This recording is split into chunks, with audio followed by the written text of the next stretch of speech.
Lok Sabha vote ৪ঠা June EVM খুলতে দেখা গেছে পশ্চিমবঙ্গে তৃণমূলের দাপট। বিভিন্ন গণমাধ্যমের সম্ভাব্য এক্সিট পোলকে ছাপিয়ে রাজ্য জুড়ে তৃণমূলেরই জয় জয়কার। লোকসভা নির্বাচন 2019-এর তুলনায় 2024-এ রাজ্যের 7টি আসন বেশি পায় তৃণমূল কংগ্রেস। 2024-এ বাড়তি 7টি আসনের মধ্যে রয়েছে শিল্পাঞ্চল আসানসোল লোকসভা কেন্দ্র। যে লোকসভা কেন্দ্র 2014 এবং 2019-এ ছিল বিজেপির দখলে, কিন্তু 2022-এ উপনির্বাচনে আসানসোলের জনগণ ফুল বদল করে এবং আসানসোল জুড়ে তৃণমূলের রমরম বাজার তৈরি হয়।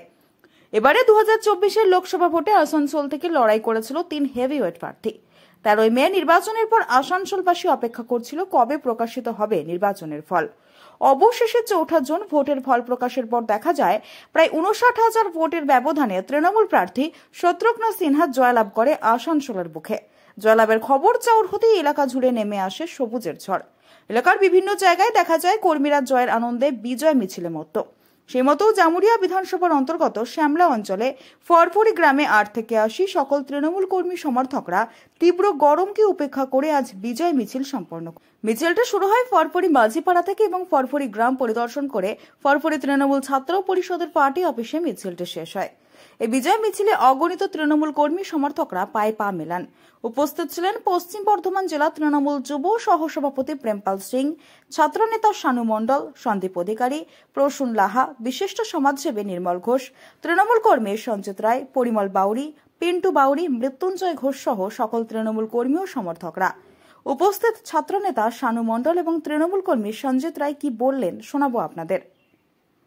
আমাদের আজকে যে লোকসভা নির্বাচনকে কেন্দ্র করে আমাদের যে সারা পশ্চিমবঙ্গে যে বিপুল জয়, এই জয়কে কেন্দ্র করে আমাদের যে কর্মী বাহিনী আছে, কর্মী বাহিনীর এক বিজয় উল্লাস আমরা আজকে অনুষ্ঠিত করতে চলেছি।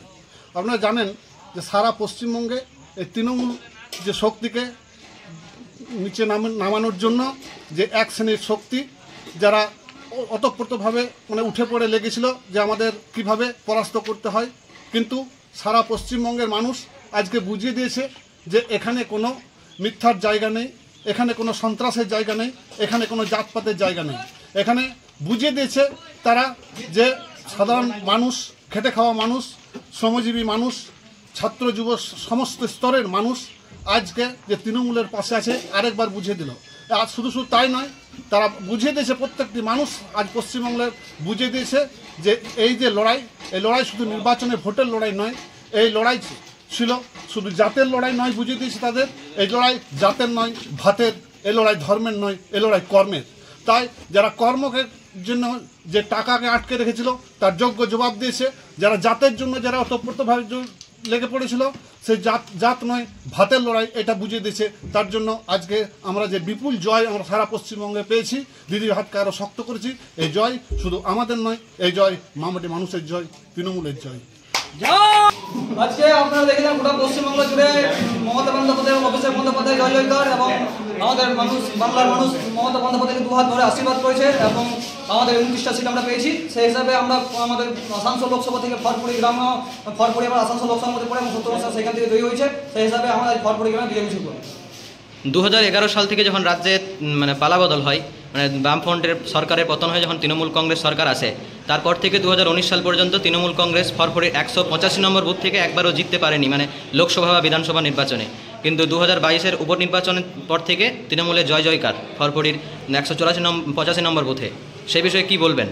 দেখুন, সেই বিষয়ে বলতে 2011 সালের সময় তো আমাদের ছেলেরা কেউ ছিল না, সেই টাইমে কথা আমরা বলতে পারবো না। কিন্তু আমি ধন্যবাদ জানাই আমার অপর নেতৃত্বকে। আমাদের 2021 সালের সময় থেকে আমাদেরকে আমরা ফরফরি গ্রামে এখানে তৃণমূল ছাত্র পরিষদ সংগঠন শক্ত হয় এবং আমাদেরকে দায়িত্ব দেওয়া হয়। 2021 সাল থেকে আমরা সেই টাইম থেকে আমরা মানুষের মন জেতার চেষ্টা করছি এখানে ফরফরি গ্রামে, এবং আমরা 2021 আমরা করতে পারিনি, মানুষের মন জয় করতে পারিনি সেইভাবে। কিন্তু তারপর থেকে যতক্ষণ আমরা ভোট হয়েছে সেই ভোটে কিন্তু আমরা মানুষের মন জয় করছি এবং আমরা ব্যাপকভাবে কিন্তু ফরফরি গ্রামে লিড দিয়েছি।